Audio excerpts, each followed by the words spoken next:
Hi, everyone. And sorry again about last night.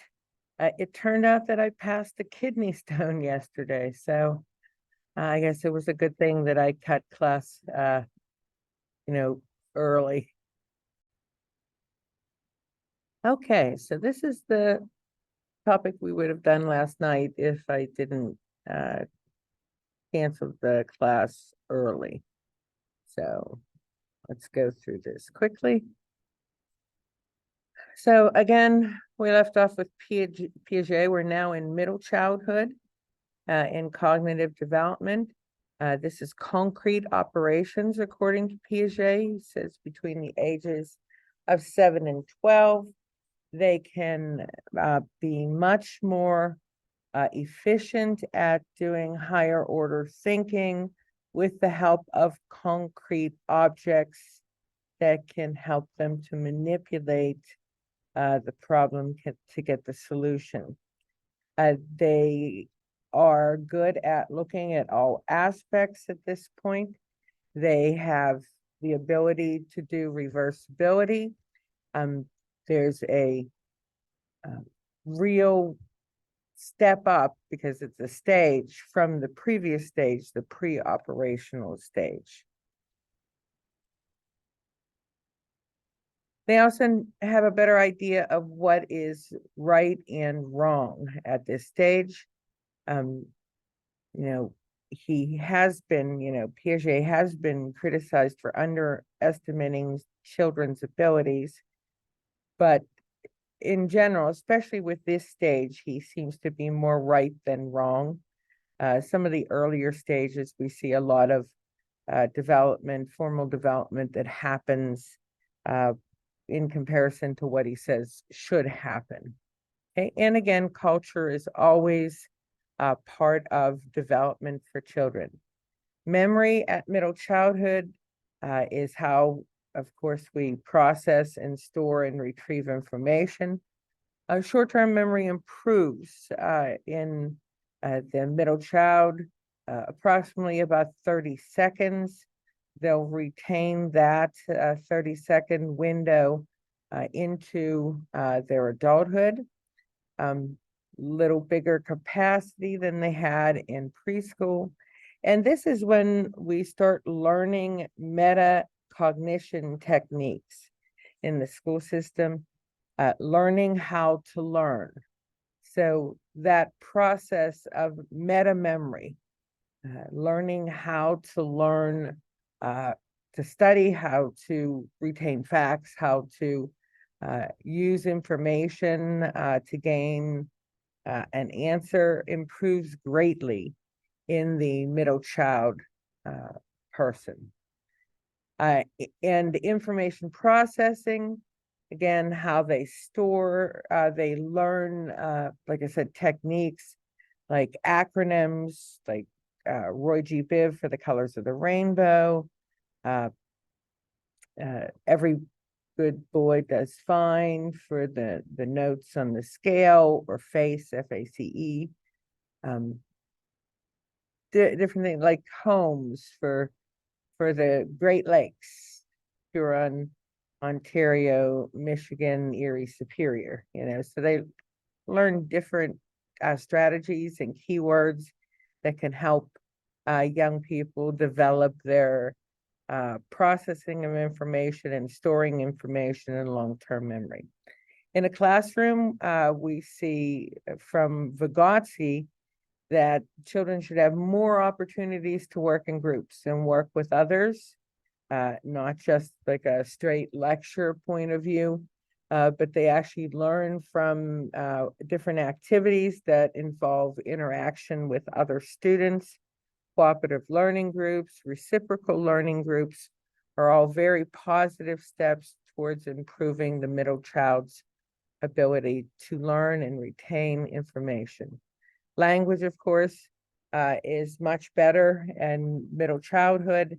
Grammar improves, reading ability improves. So all of the mechanics of language are now in play. Learning how to develop your own language. So actually styles of information, how to comprehend information that was unclear. So they learn techniques to develop their learning style. And everyone has a different learning style, just like you may learn and study better if you do it by yourself. They may learn that they do it better if they have a study buddy or a partner. They may learn it's better for them to study in the day or study at night or study inside. And they begin to talk out information that is unclear. So they're not afraid to ask. They're not afraid to research, in order to comprehend. And because of that self-talk, that whole process of developing ourselves and knowing how to regulate behavior, that gets much better as children get into middle school versus in the younger years. It's also a good time to teach a second language. Noam Chomsky says that the earlier the better. Many schools still teach language in high school. Maybe you get a little snippet in the elementary schools and the middle schools, but the best approach that the research says is actually to teach early on, and it's okay to do more than one language at a time, especially if they have an initial learning of a new language. We call it by immersion. So if somebody's coming from another country to our country to learn English, by placing them into a regular classroom with supports is actually more beneficial than pulling them aside to learn on their own. Knowing more than one language can increase self-esteem. It can make them more aware. It may improve IQ scores. Again, that's correlational research, so it may or may not. And it does give a little bit of cognitive flexibility. And then, of course, the review thoughts for that section and the review question that would be appropriate for this particular chapter. Moving into the development of reading for middle schoolers.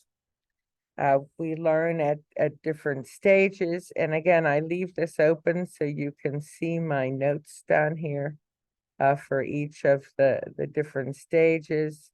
Starts with letters, small words, sounds like words. They begin to read aloud with fluency.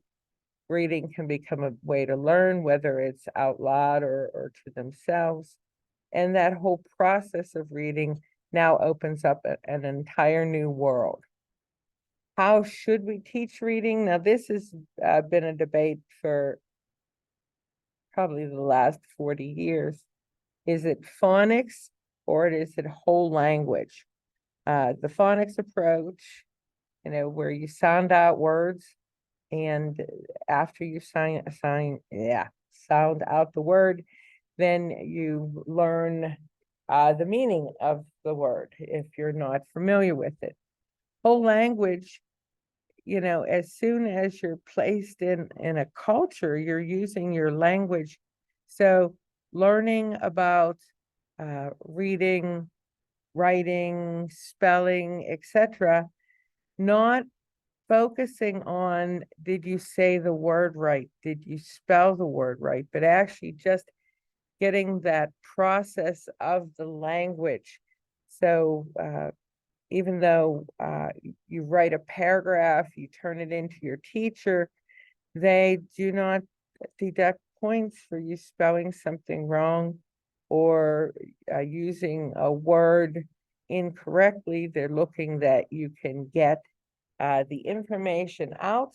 And then once that's done, you can go back and correct spelling, grammar, etc.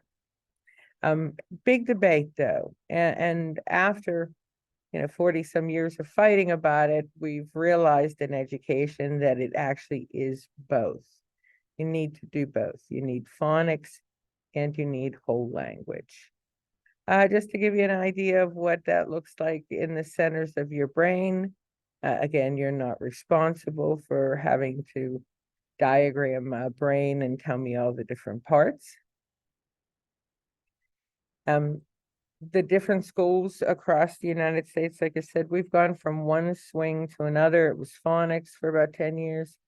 Then it was, whole language. And then people were worried that they weren't going to do well on the standardized tests. So they changed it back to phonics, workbooks, etc. If there's a multicultural issue, in other words, if English is a second language, how do we get students fluent in the language without at the same time of frustrating them because of all the rules of semantics, etc.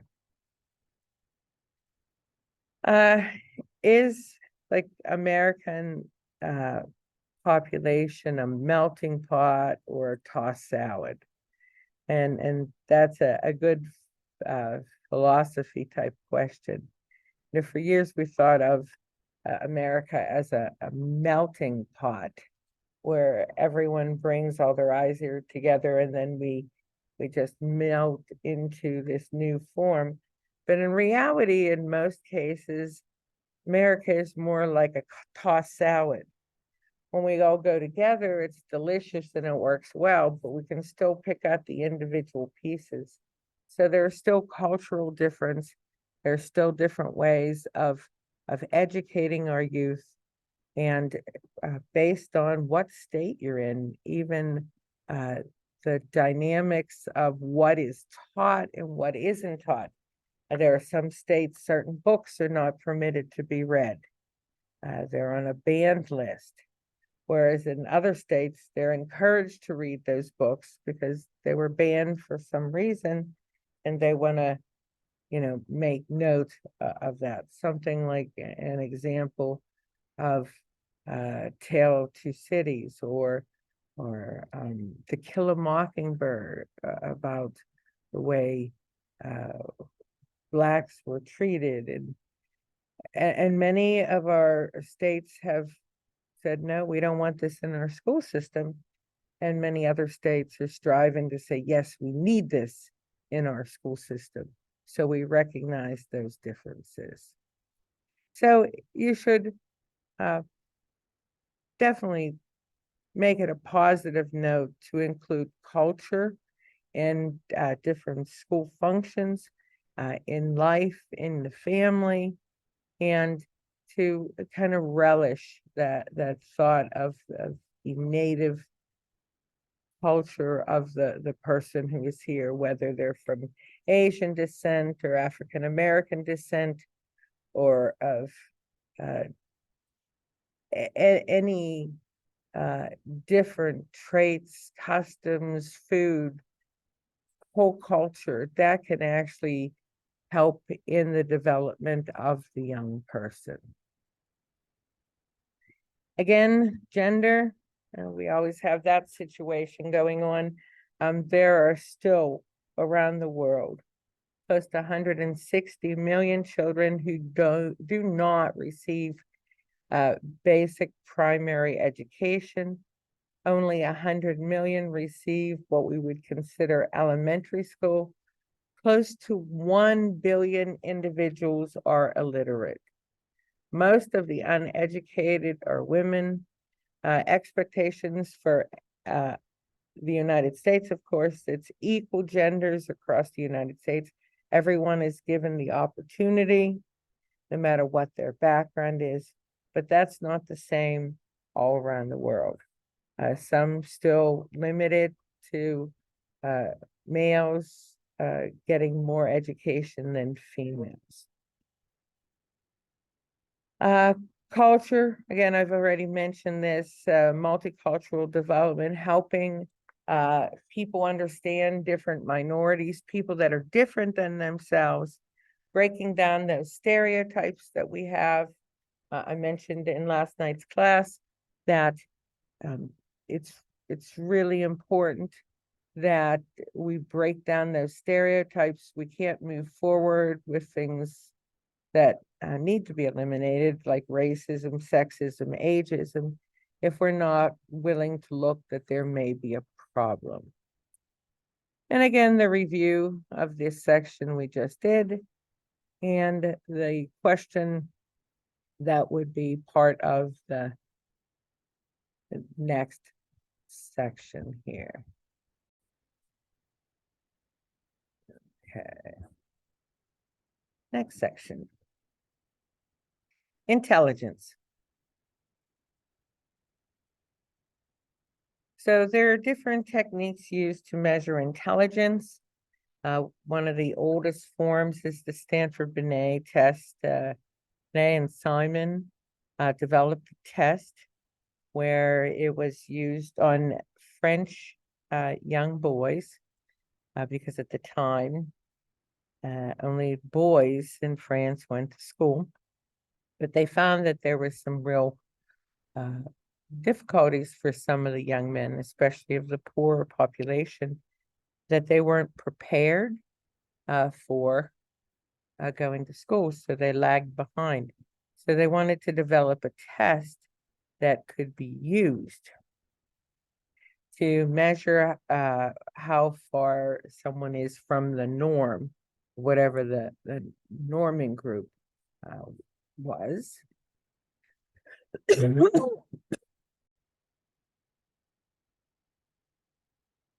Excuse me.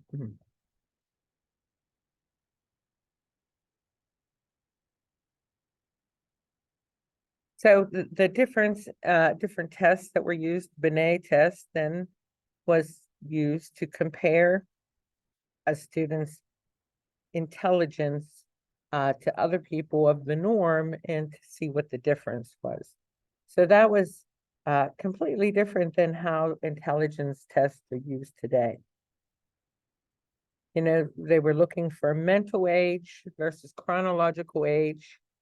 It was times 100, and that would give you your IQ.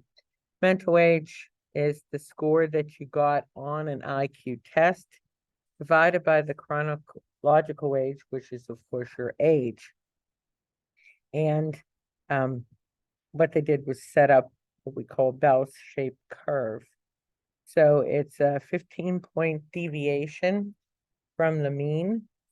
And on an IQ test, that would be 100. So average would be 85 through 100.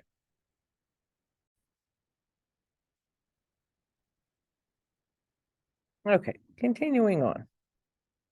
So when we talk about the type of intelligence that Binet's test included, we're not looking at all different types of intelligence.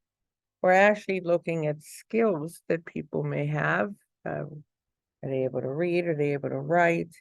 And that has actually changed in how IQ tests are now used in schools and in the work environment. Okay. So when we talk about other types of IQ tests, we have the Stanford-Binet, of course. That's the one that when Binet's test was brought to the United States, Stanford University paired up with Binet, and that test is currently still used.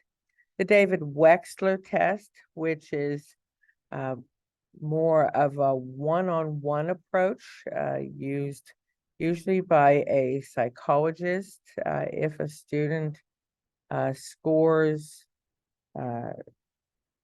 2 standard deviations above the mean, in other words, they believe that they're in the gifted group. So for people who may have an IQ of 130 on paper and pencil test, or below 85 on a paper and pencil test, they may qualify for an IEP, an individual instructional plan. And typically they are given a David Wechsler test. That's usually a test over a period of 3 days.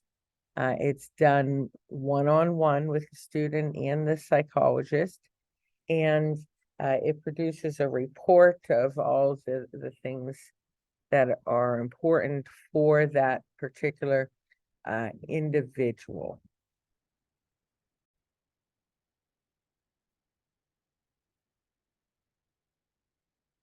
The Kaufman intelligence test is a good indicator of school performance. The thing is, with all of these IQ tests, it doesn't necessarily give you the ability of the student to perform later in life and be successful. It just says what skills that they have currently. Now, when we talk about intelligence in your book, it talks about the different types of intelligence. Let me open this so you can see it a little larger here. So what's being tested in the verbal, mathematical, telling similarities and differences. So concept mapping, comprehension, understanding how that plays in the ability of a student to succeed or solve problems, just basic information. When we talk about performance, things that students actually have to do, they're actually going to do some problem solving, and they are measured how quickly they can solve the problem.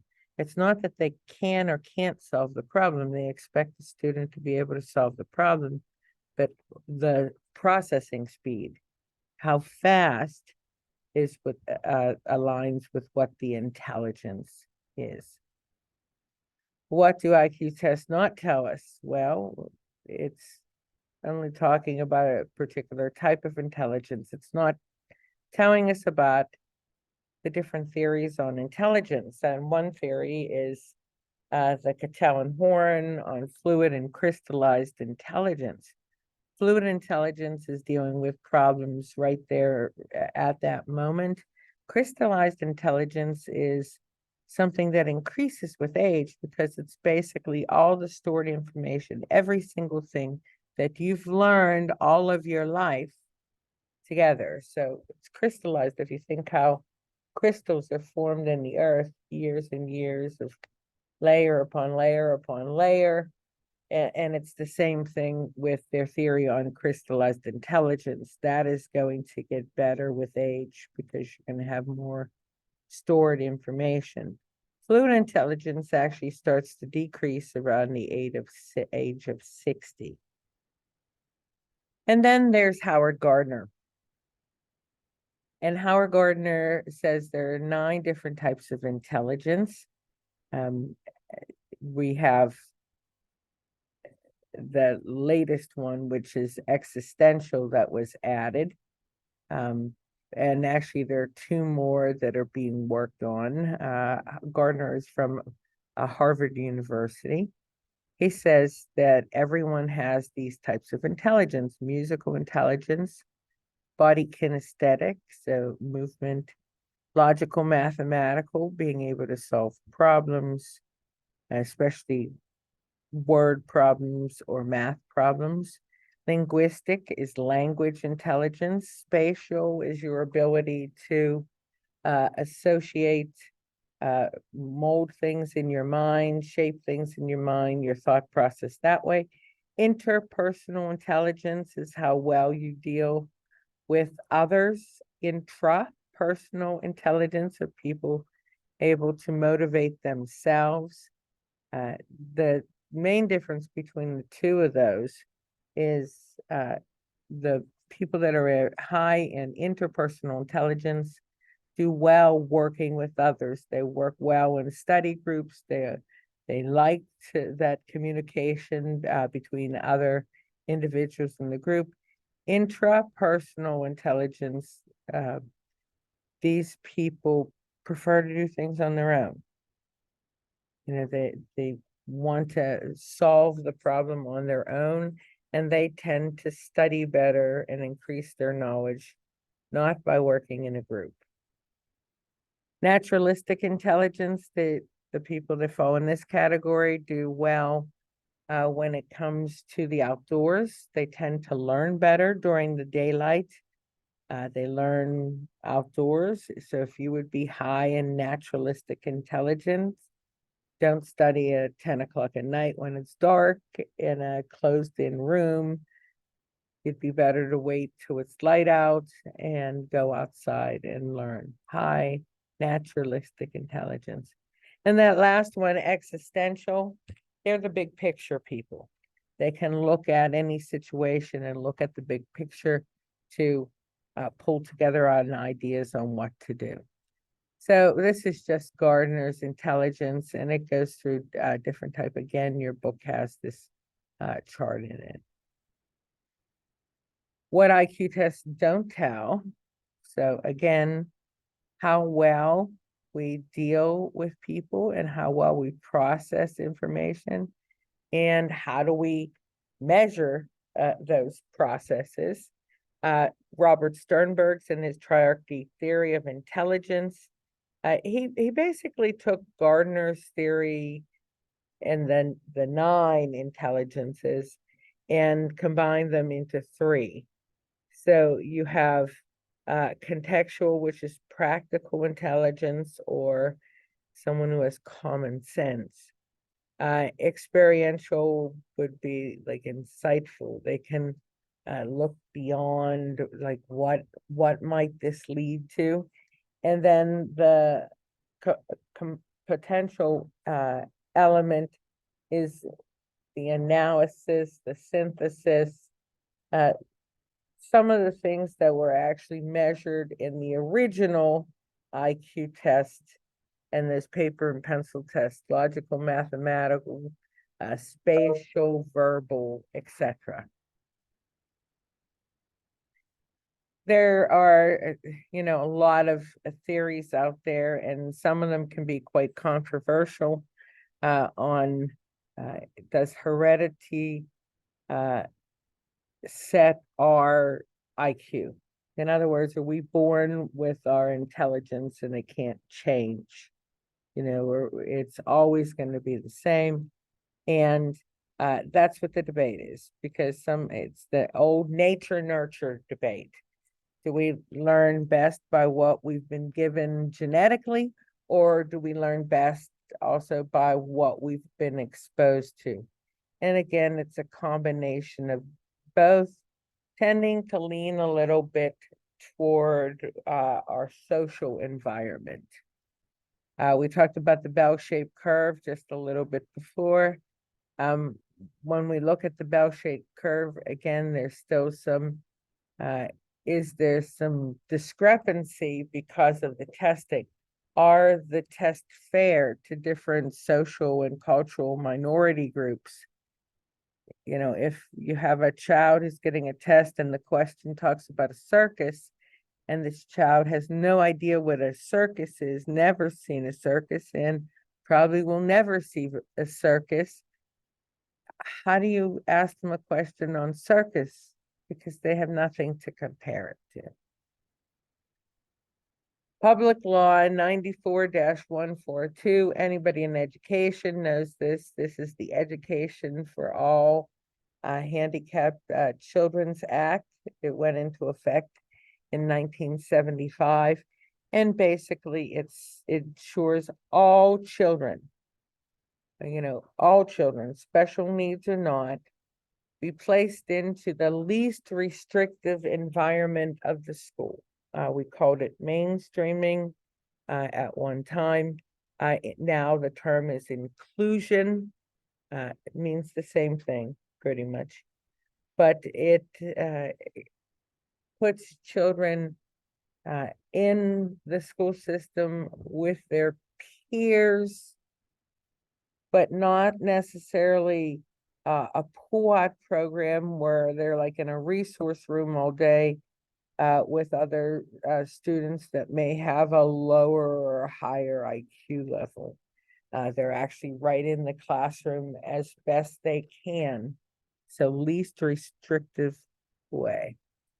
About 1 to 3% of school-age children are actually disabled, and that can cause a lot of issues in a classroom, because if they're included in the traditional classroom, they may need assistance. So they may have an aide that works with them, or they do have a period of time where they work one-on-one with a school tutor, okay? But it also includes this for children who have a disability, practical and social skills, how to do simple things as simple as making a bed, doing laundry, cooking, etc., especially for children who may be in high school that have a disability, not only working on, are you going to use Tide for your laundry? How much do you use? How do you use this? Um, Again, there are different types of intellectual disabilities. Some were caused by accidents, some are genetic. So if mom drank during pregnancy, at those critical periods of time of development, the child may have been born with fetal alcohol syndrome. Some children are born because there's a problem with their 21st chromosome. It's called trisomy 21, or a more simpler name would be Down syndrome. So children who happen to have a disability, it could be mild, it could be moderate, it could be severe or profound. Mild intellectual disability very easily can be adapted to in a school setting. They can have a job, they can continue to live life to the fullest, and many times most people will not even know that they have any type of intellectual disability. Moderate disability, they may need more assistance. It may take them longer to learn a skill, but yes, they still at this point, they can go out, they can get a job, they can have a family, but they can't skip their medication, they can't skip their time with their tutor or their school system resource person that they are paired up with. Severe and profound are two different things. Severe intellectual disability, that person is not going to be on their own in a school system. They're going to need support at all times. And then profound intellectual disability, in many times this is almost like a vegetative state. They are unable to communicate, they're unable to control their body and their body functions very well, and they may not be able to be in a regular school system because they just do not have the ability to cope with that. Children that are above the norm, so these are gifted and talented students. That means they scored higher than 130 on an IQ test. We're talking 3 to 5% of the school age population is gifted. And there's tons of evidence out there that performance, your capability, your intellect, yes, sorry, somebody had asked me a question in the room and I had to stop for a second. Creativeness, artistic leadership, they're well-adjusted, typically tend to be outgoing, they tend to be popular, very willing to work hard and achieve. There are two ways to approach educating gifted and talented people. Acceleration, in other words, allow them to move at their own pace, possibly even moving ahead a grade level. I had a set of students that were homeschooled, and when they came from California to Pittsburgh, the girl who was 14 actually had completed high school and her high school work, and she was starting as a freshman at Duquesne University at the age of 14. And then her brother was also advanced, and he was starting as a graduate student at Duquesne University at the age of 16. So allowing them to move their own pace and accelerate as they are able to versus enrichment. You keep them at the same grade level. They're not going to skip like 8th grade and go right to 9th. They're going to actually do that grade, but they give them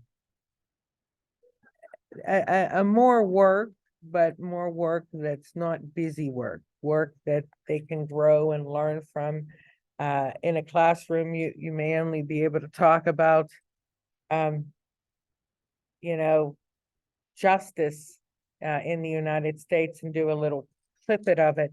But in an enrichment class, they may be able to read primary source documents on justice in the United States, or books that have to do with advanced topics in the field of justice, where the normal everyday classroom would not have the time to cover.